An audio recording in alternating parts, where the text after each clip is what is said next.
En el este de Macrat podemos encontrar varias especies, pero primero iniciemos con un poquito de la flora.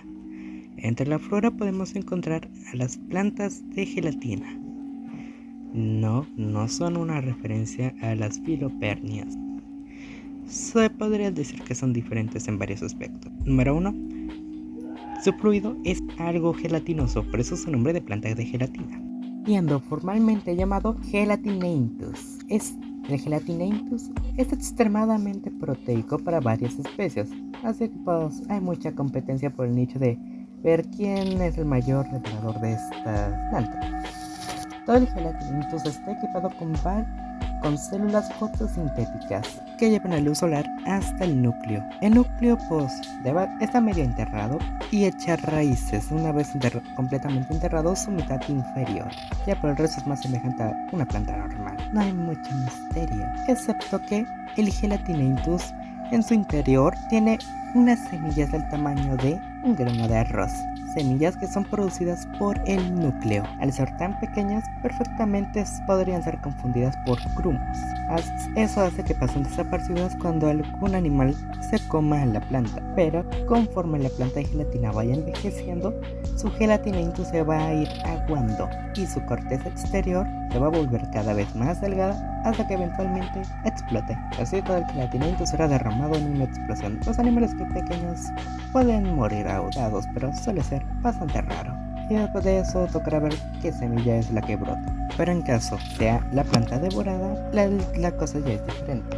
El ciclo de vida de una planta de gelatina es semilla, pasará por todo el proceso digestivo que ya expliqué y pues ahí podría decirse que se fertilizará.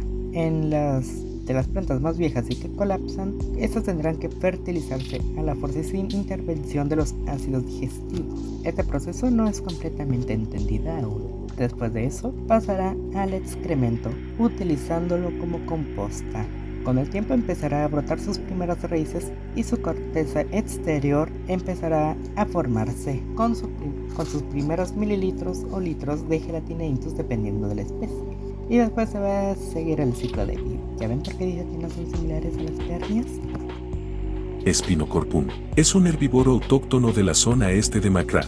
Allí donde están las plantas de gelatina, ellos estarán allí para devorarlas. Utilizan su cabeza en forma de pico para atravesar la corteza exterior y así tener acceso al Gelatinanthus, rico en nutrientes, azúcares y glucosa. Utilizan una gran y extensible lengua, se divide horizontalmente en dos puntas repletas de papilas cónicas que se encargan de atrapar Gelatinanthus. Después de esto devuelven la lengua a la boca donde el Gelatinanthus atrapado será ingerido. Este proceso puede durar milisegundos, siendo que este proceso se repite más de 100 veces. Aunque todo dependerá de qué tan hambriento esté el animal. Repetirán este proceso todo lo que consideren necesario para poder saciarse. Sus brazos tienen dos entre comillas dedos. Estos dedos en realidad son las puntas de dos patas ahora fusionadas en una sola unidad.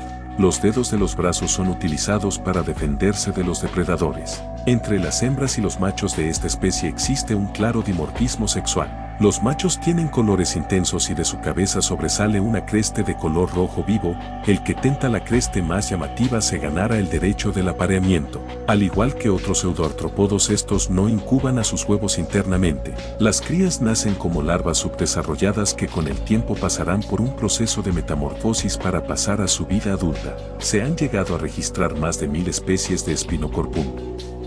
Hablando más de la flora, existen los Dedrones fungaris. Son físicamente muy similares a los árboles de la tierra, pero se distinguen por no tener hojas. Estos tienen como análogos a estas un tipo de crecimiento esponjoso. Este se suele agrupar en formas semicirculares para captar mejor la luz del sol. Aparte, este crecimiento esponjoso también tiene el propósito de capturar más agua de las lluvias. El tronco de los Dedrones fungaris, dependiendo de su grosor, puede ser similar al bambú o tener un tronco de un compuesto modificado de hidrocarburo análogo a la madera. Dependiendo de donde crezcan y de la especie, el color del crecimiento esponjoso variará de color.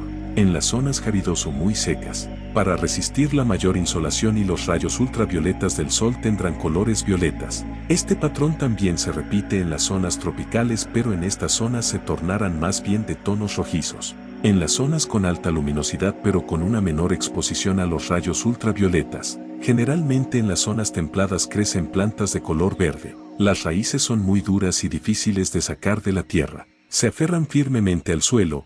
Las raíces son muy nutritivas, por eso varios herbívoros han desarrollado garras o mandíbulas muy poderosas para acceder a las raíces. Aunque los animales escarbadores la tienen más fácil, ya lo complicado es roer las raíces. Dependiendo de la temporada, generalmente en el verano, crecerá un fruto de color dorado. Este fruto es muy dulce y rico en nutrientes y vitaminas. Dentro de estos frutos se guardan las semillas. Generalmente los frutos son devorados por los herbívoros. Por eso la cáscara de estas semillas muy resistente a la acidez de los estómagos y utilizarán el excremento como composta. Aunque si el fruto maduro no es devorado naturalmente, se caerán y empezarán a brotar alimentándose del fruto para crecer. Todo esto si la semilla no muere, claro.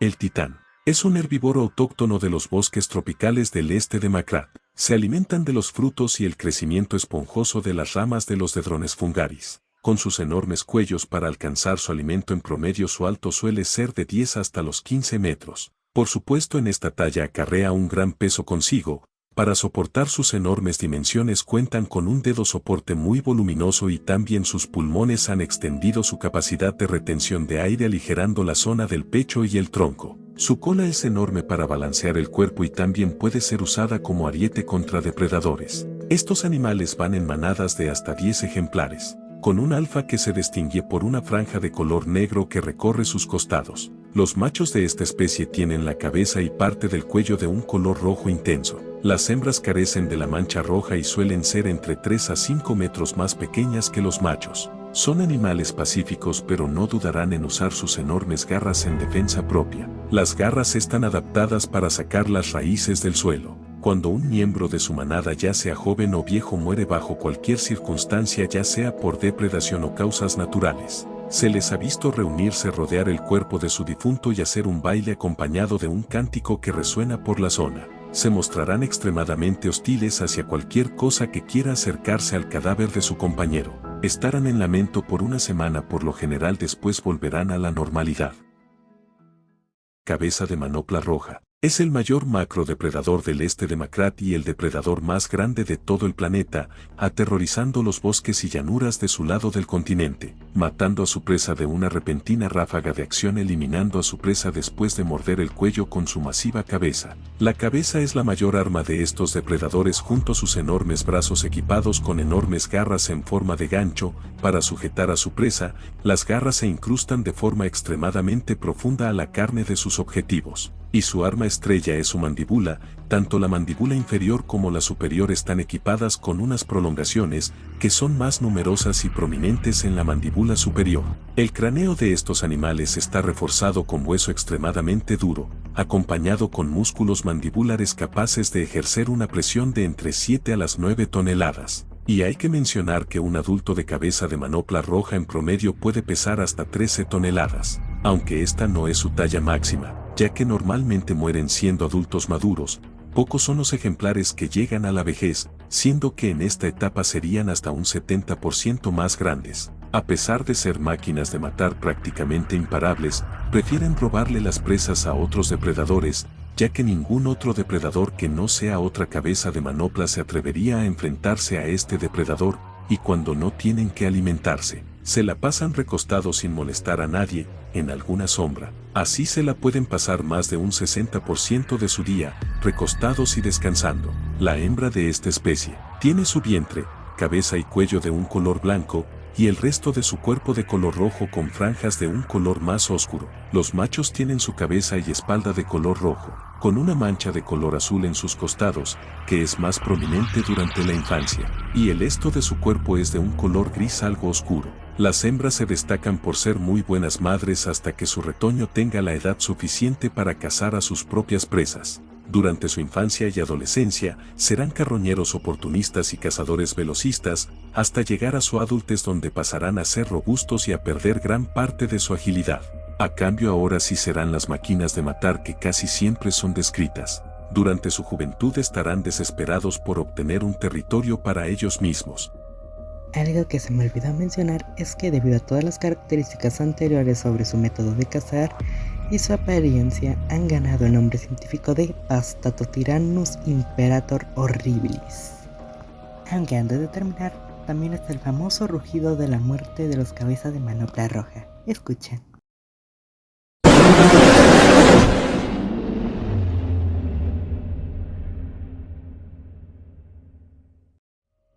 Mientras que la cabeza de manopla roja se roba todo el protagonismo. Hay toda una serie de variedad de depredadores más en el continente, entre los que más sobresalen están los Nanoimperator rex. Se escabullen entre la maleza de los bosques tropicales del este de Macrae. Son cazadores localizados de acechar y correr, esperando silenciosamente entre la flora. Cuando localizan a su presa, empieza a correr utilizando un pico de velocidad. Es este estallido de actividad que no durará más de unos minutos, que utilizarán para alcanzar a su incauta presa para darle un mordisco devastador en el cuello, al igual que su hermano evolutivo, la cabeza de manopla roja. Pero a pesar de ser un gran depredador con unas imponentes 8 a 9 toneladas de peso y 11 metros de largo y 3 metros de alto, no son ningún rival para su hermano evolutivo, robándole sus presas sin que estos puedan hacer algo, aunque cuando es la temporada de apareamiento en caso de meterse entre los candidatos para apareamiento de los Nanoimperator rex. En caso de haber un macho de cabeza de manopla roja, generalmente las hembras de Nanoimperator rex lo consideran como un mejor partido para aparearse. De esta hibridación sale el llamado Sanguinem rex. Las hembras de esta especie tienen colores grisáceos con un abrigo de plumaje plateado y detalles dorados. Por otro lado, los machos tienen un abrigo de plumaje rojo y con una franja azul a sus costados, herencia de su antepasado, y con el cuello tintado de un color morado. El resto de su cuerpo es de un color gris claro. Son el tercer depredador más grande de Macrae, cuando no están cazando al igual que su hermano evolutivo y otros depredadores del planeta. Se la pasarán recostados y descansando. Entre los exuberantes bosques tropicales de Dedrones fungaris, del este de Macrae, hay una variedad de animales que consideran estos bosques su hogar, pero un depredador acecha entre los troncos saltando de árbol a árbol. Este animal es conocido como Black Butcher, con 90 centímetros de largo y 44 centímetros de altura hasta el hombro. A primera vista el macho de esta especie pareciera carecer de ojos, pero en realidad estos están orientados hacia atrás, y son relativamente pequeños dando la impresión de carecer de ojos. Son pseudoartrópodos carnívoros cazando animales pequeños y a otros pseudoartrópodos más pequeños. Utilizan sus 8 extremidades rematadas en una punta afilada para clavarla en la corteza de los árboles. La coloración de los machos está perfectamente mimetizada con su entorno, siendo extremadamente silenciosos y cuidadosos para no hacer ruido alguno, y así evitar llamar la atención de animales más grandes o ahuyentar a una presa potencial. Atrapan su comida entre sus mandíbulas o las empalan con sus afiladas extremidades. Por otro lado, la hembra se mantendrá oculta en alguna madriguera excavada por ella misma. De su lengua desprenderán una neurotoxina que se propagada por el aire. Esta neurotoxina, al ser percibida por algún animal, la neurotoxina hará que huela un olor muy agradable para la presa, haciendo que quieran ir al origen de ese olor. Una vez con su víctima cerca de su madriguera, la hembra dará un salto para atrapar a su comida de una forma similar como lo hacen los machos. Esto es una gran distinción de hábitos entre sexos. Estos animales tendrán una sola pareja en toda su vida, con la que pasarán su vida hasta morir. En estas relaciones el macho será el encargado de conseguir alrededor de un 60% del alimento para ambos, pero también se pueden sincronizar para maximizar sus posibilidades y que ambos no tengan que hacer tanto esfuerzo. Pero una cosa por la que son muy singulares estos animales es porque los machos no son los que se tienen que exhibir al sexo opuesto, sino que es la propia hembra la que tiene que llamar la atención del macho, con un cántico en estéreo y con sus tonalidades llamativas. Cuando nacen serán unos simples y muy indefensos gusanos subdesarrollados. Las crías serán protegidas por la hembra, esta pudiendo dar su vida por sus crías. Pero esto será hasta que finalmente pasen su proceso de metamorfosis, convirtiéndose ahora sí en seres autosuficientes, pero antes dependiendo del sexo de las crías. Por ejemplo, si es un macho, el padre se encargará de enseñarle a sobrevivir, conseguir su alimento y hacer críticos para elegir a una hembra, mientras que si es hembra, la madre se encargará de enseñarle a cómo cavar su propia madriguera, a cazar y finalmente le enseñará cómo exhibirse a los machos. Una vez crean que sus crías están listas, las echarán de la madriguera y se valgan por sí mismos. Pseudoayusigenium xenomorphum. Es un omnívoro volador que no solo se encuentra en Macrath sino que en todo el planeta menos en los polos congelados. Solo existe una especie, es un fósil viviente con más de 600 millones de años de antigüedad, el junto al Pseudo-Eusygenium populator. Son los únicos sobrevivientes de la superfamilia de los Exo-Eusygenium. Con su envergadura de 6 metros, vuelan en los cielos de todo el planeta, se mimetizan con el cielo o el agua gracias a su tonalidad azulada, aterrizan únicamente para alimentarse y hacer mitosis. Utilizan 2 patas modificadas cercanas a su cabeza para agarrar su comida y llevársela a la boca. Prefieren alimentarse del crecimiento esponjoso de los árboles de esponjas, y pescan peces utilizando estos apéndices. Se impulsan dando un salto con sus numerosas patas y así volver a los cielos.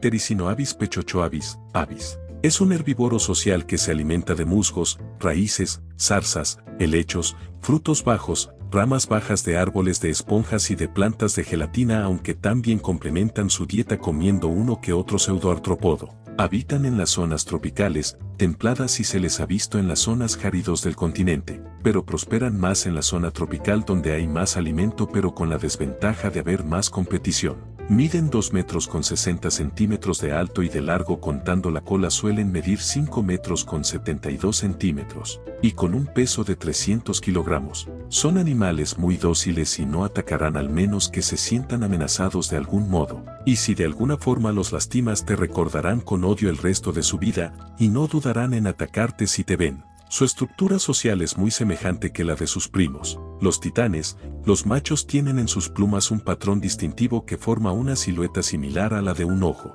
Las hembras son completamente blancas y el alfa del grupo tiene una mancha roja en su cabeza y una franja negra.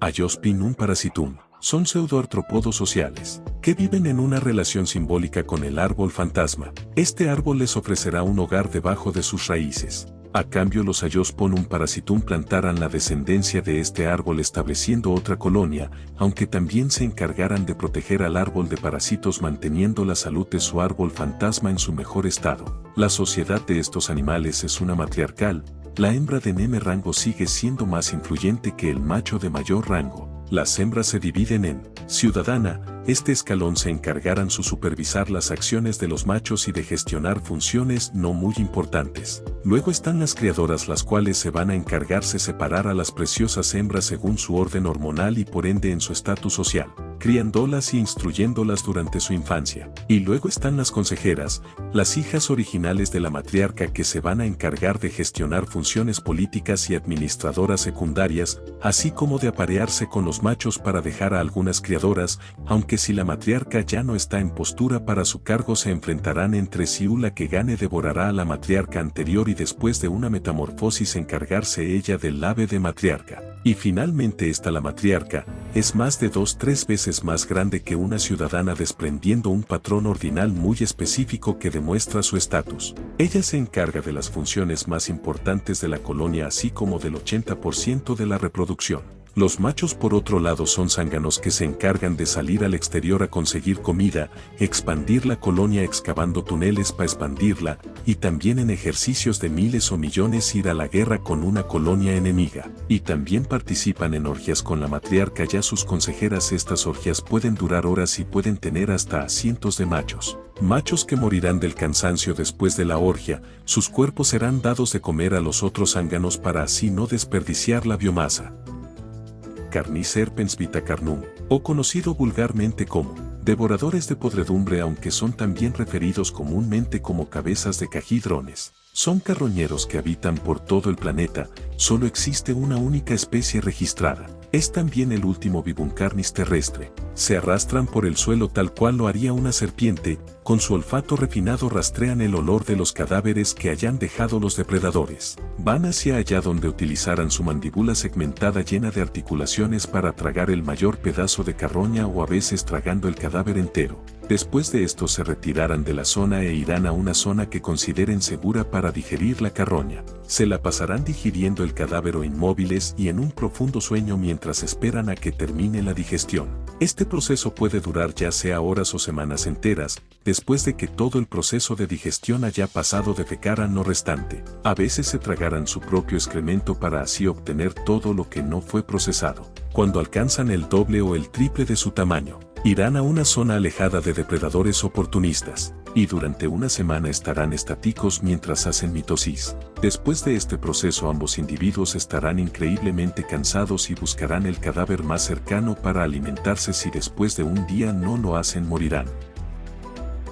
En el este de Macrat habita tanto en su zona árida como en su zona templada el Diablosaurus macratiensis, un depredador pequeño del tamaño de un utahraptor grande. Son conocidos por los numerosos incidentes que se han tenido con esta especie. Su nombre de Diablosaurus es gracias a su coloración rojiza y a la presencia de crestas que parecen cuernos. Cazan acechando a su presa, luego de forma rápida la intentarán morder con sus colmillos retráctiles y así poder inyectarle a su víctima una neurotoxina, que atacará el sistema nervioso central.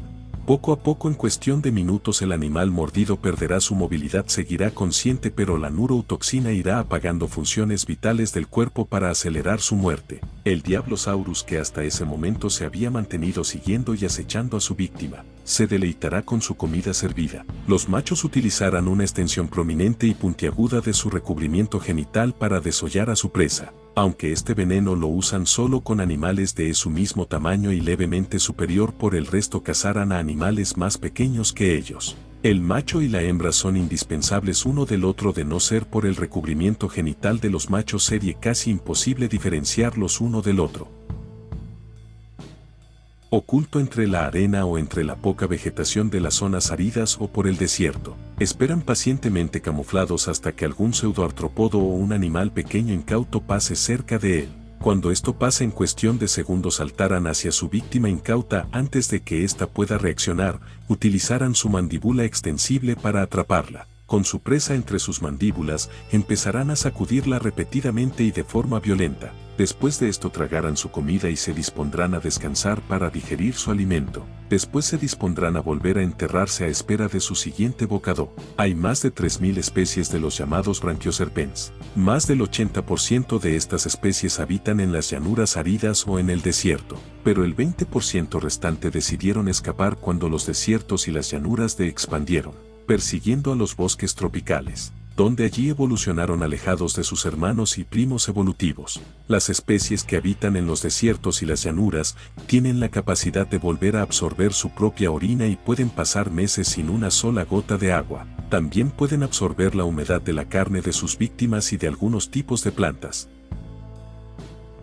El nicho de herbívoros gigantes en el oeste de Macrat es ocupado principalmente por algunos miembros de la familia Ptericinoavialidae, pero en las áridas llanuras una especie incursionado en este nicho. La especie es llamada Dinotitanum borax. Avanzan lentamente entre la maleza. Animales más pequeños huyen del paso de la gran criatura. Se detiene cerca de un árbol. Utilizan una enorme y musculosa lengua segmentada para arrancar un pedazo del árbol o una rama y llevárselo a la boca. Este animal va en manadas de hasta 30 ejemplares, con los juveniles siendo protegidos en todo momento de los depredadores. En la punta de su cola tienen un crecimiento de espinas osificadas que utilizan para disuadir a los depredadores de no acercarse a ellos.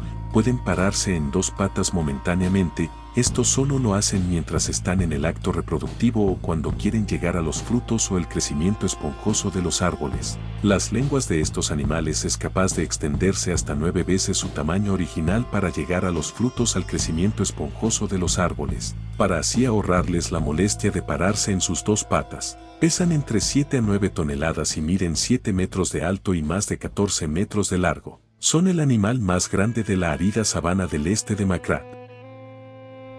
Ankylodon robustus. Son herbívoros que viajan en grupos de 14 individuos, comiendo plantas de la zona templada del este de Macrat, pero prefieren alimentarse de las plantas de gelatina aplastándolas con sus enormes mandíbulas para luego tragarlas. Miden 14 metros de largo y 4,5 metros de alto, y pesan 10 toneladas. Tienen que andar desconfiando de una serie de depredadores, pero del que más se cuidan es de la cabeza de manopla roja. Para la cabeza de manopla roja, son presas perfectas, son lentos y si logra cazar a un Ankylodon con éxito tendrá comida para 3 a 5 días, un festín en toda regla. Pero cuando detectan a un depredador que suponga un riesgo real para la manada, se agruparán en una formación en forma de arco, y empezarán a hacer ruido para ahuyentar al depredador. pero en caso estén solos contra una amenaza, utilizarán el equivalente al dedo índice, provisto de una garra diseñada para apuñalar al objetivo. Durante la época de apareamiento, los machos pelearán dándose cabezazos y empujándose uno contra el otro. El macho que logre tumbar a su rival al suelo ganará el derecho a aparearse con la hembra. La distinción de los machos es que tienen unos cuernos a sus costados, cosa de la que carecen sus compañeras. Bueno, con todo esto dicho, al fin pasemos con la cordillera.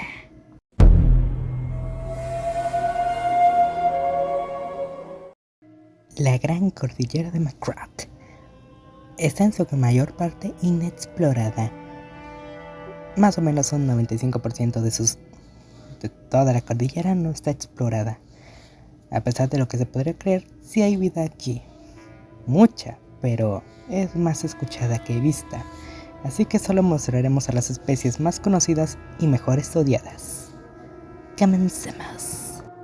Mammuthus macratiensis. Es una especie de planta que crece en las extensas redes de cavernas que hay dentro de la gran cordillera de McGrath. Se camuflan fingiendo ser roca o estalactitas. No hacen fotosíntesis sino que hacer quimiosintesis, un proceso que resulta más eficiente que la fotosíntesis. Estas plantas son extremadamente duras tanto como una roca, lo que ayuda a su camuflaje. Hay muy pocos animales que comen a estas plantas debido a lo difícilmente comestibles que resultan ser debido a su dureza. Se estima que podría existir más de 10.000 especies de esta planta. Durante algún periodo de su vida van a empezar a soltar miles de esporas que se dispersarán entre las redes de cavernas y se van a ir acomodando en el suelo. Por el resto no son muy interesantes estas plantas.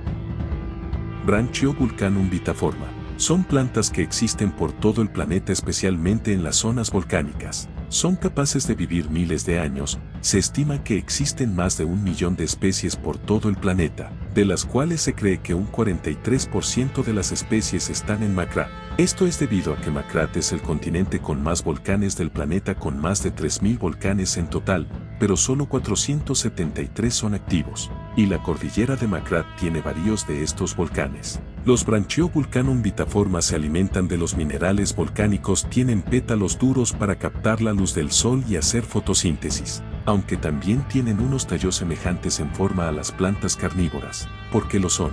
Estos tallos tienen el propósito de capturar animales pequeños para digerirlos y así obtener hidrógeno, fósforo y otros nutrientes esenciales con los que sintetizan las enzimas necesarias para captar la luz. Cuando la planta está a punto de marchitarse y morir, derrocharán toda su energía para producir y liberar esporas al aire. Pero las esporas de las especies de Branchiovulcanum vitaforma de McGrath tienen una vida media de apenas 50 o 100 años, esto es muy corto ya que en otras especies pueden durar hasta 700 años. Esta diferencia radical es debido a que McGrath en el pasado era un continente extremadamente volcánico, principalmente en las zonas de lo que hoy es la gran cordillera de McGrath. Por ende, tener una vida útil tan exagerada se volvió innecesario ya que hábitat había en todas partes. Las esporas estarán flotando en el aire hasta que alguna llegue a una zona adecuada para empezar a crecer, y así repetir el ciclo. Pernia de garra. Es una especie de planta de gelatina que crece en las altitudes de la cordillera de McGrath. Han adoptado una forma más alargada con dos prolongaciones puntiagudas e inclinadas para captar la máxima cantidad de luz solar. Su coloración morada sigue el mismo funcionamiento que las plantas de las zonas áridas, o sea, resistir los rayos ultravioletas del sol. Obtienen agua de la lluvia y las capas altas de la atmósfera. Cuando tienen que soltar sus semillas, lo que hacen es adelgazar su corteza exterior así como aguar a su gelatina intus, para posteriormente colapsar y esparcir sus semillas. Ya la suerte determinará si al menos una sola de las semillas logran germinar. Gracias a todos los minerales de las rocas donde crecen son inclusive más nutritivas que sus primos de las zonas más bajas. Por ende, solo los herbívoros voladores pueden acceder a este manjar nutritivo. Pero eso sí, solo pueden crecer en la cordillera, porque si son plantadas en el suelo común morirán por no poder absorber la misma cantidad de minerales que en las rocas. Para iniciar con la fauna autóctona de la cordillera, iniciemos con la especie mejor estudiada de todas las especies de esta cordillera. Son generalmente más escuchados que vistos, los behemoths. Se la pasan en perpetuo movimiento excavando entre las rocas de la cordillera, creando un entrelazado sistema de túneles que solo ellos tendrán un mapa exacto. El método que utilizan para excavar entre las rocas es realmente muy sencillo. Su cuerpo está repleto de espinas puntiagudas que recorren su cabeza hasta el final de la cola. Se enrollan continuamente y luego se vuelven a expandir hacia adelante de forma circular. Su cola, gracias a este movimiento, se convierte en un rotor que permite al animal excavar sus túneles. No se alimentan de plantas ni de materia orgánica, sino que han preferido algo más abundante. Las rocas extraen minerales de las mismas, sus huesos y escamas están reforzadas increíblemente por todos minerales absorbidos. Sus estómagos funcionan como calderas gigantes, extraen y refinan los nutrientes minerales de las rocas extrayendo de las mismas celulosa y lignina. Pero este funcionamiento trae la desventaja de necesitar de comer rocas a casi toda hora, algo que se pueden permitir por la zona donde viven, manteniendo su caldera activa y encendida en todo momento. Esto los hace técnicamente inmortales, pero con el tiempo su estómago empezará a ya no funcionar bien conforme envejezcan y por ende su metabolismo empezará a verse comprometido, hasta que finalmente, después de una serie de colapsos en los procesos metabólicos, el animal finalmente muera. Estos animales en su etapa adulta en promedio miden 30 metros, pero un fósil datado hace 2 millones de años mostró un cráneo de 21 metros de algo pertenecientes a una hembra anciana de más o menos 500 años, y la cabeza de estos animales representa una 12ª parte del largo total. Pesan más de 70 toneladas en promedio. Debido al endurecimiento de los huesos, pareciendo más algún tipo de roca que hueso, este peso es sostenido gracias a esta estructura resistente. Estos animales, al cavar tantos túneles durante su vida, son los responsables de la existencia de los microecosistemas de la cordillera. Algo que también hay que mencionar es que, pues digamos que estos animales producen sonidos ultrasónicos imperceptibles para el oído humano. Pero se lograron descifrar los sonidos de estos animales después de un extremadamente extenuante proceso de desciframiento en distintas ondas auditivas, hasta que finalmente se dio con el clavo. Por favor, escuchen.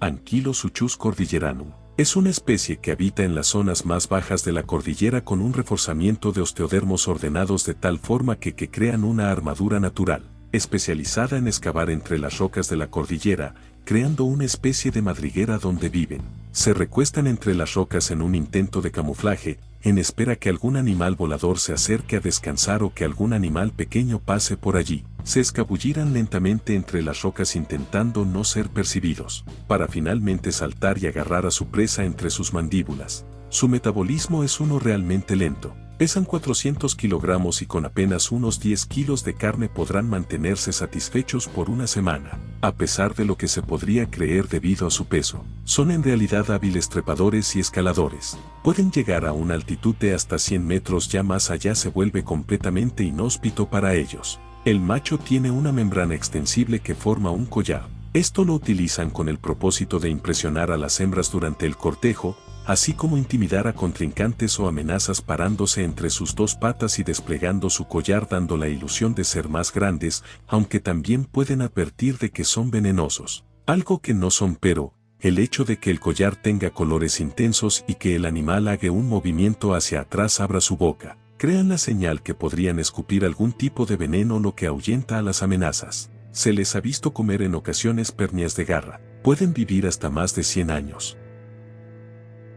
Ankylosuchus niputidea. Es un herbívoro solitario que vive en las extensas redes de túneles creados por los behemoths. Tienen un pico, creado mediante la fusión de los dientes delanteros para crear un pico muy resistente. Lo usan para poder alimentarse de los Mammuthus macratiensis. Este pico, obviamente, al tener que arrancar y perforar la dura corteza de los Mammuthus macratiensis, recibe mucho desgaste, por ende tienen que andar renovando su pico cada cierto tiempo para poder seguirse alimentando de sus plantas. Para guiarse utilizan la ecolocalización. Utilizan un amplio abanico de frecuencias ultrasónicas para poder guiarse. Los cuernos que salen en la parte posterior del cráneo tienen una serie de receptores auditivos que apoyan al oído ya de por sí muy refinado.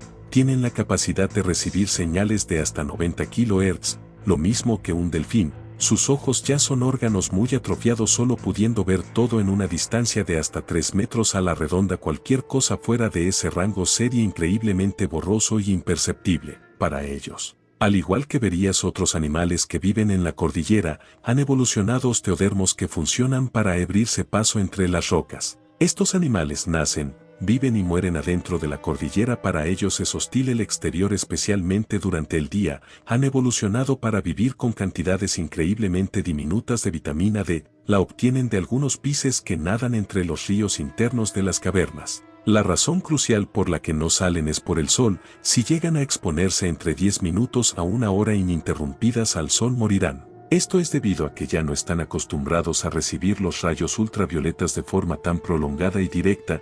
Esto empieza a hacer que se produzca un excedente de vitamina D en los dos hígados. Se empieza a producir un excedente de gases dentro del animal, haciendo que los intestinos se empiecen a expandir para compensar y acumular todo el excedente de gases con el fin de expulsarlos. Pero conforme se crean más gases, este plan no funciona. Los vasos sanguíneos se empiezan a compactar hasta que finalmente el animal explota. Pero también pasa que la explosión no sea en los intestinos, sino que en los huesos. Que los intestinos exploten liberando toda la presión acumulada. Son los vasos sanguíneos los que explotan. La explosión libera una gran cantidad de vitamina D en los huesos. Este excedente, junto a la explosión y dispersión de vitamina D, crea una calcificación masiva en todo el cuerpo. El animal queda inmóvil, convertido en una escultura similar al yeso.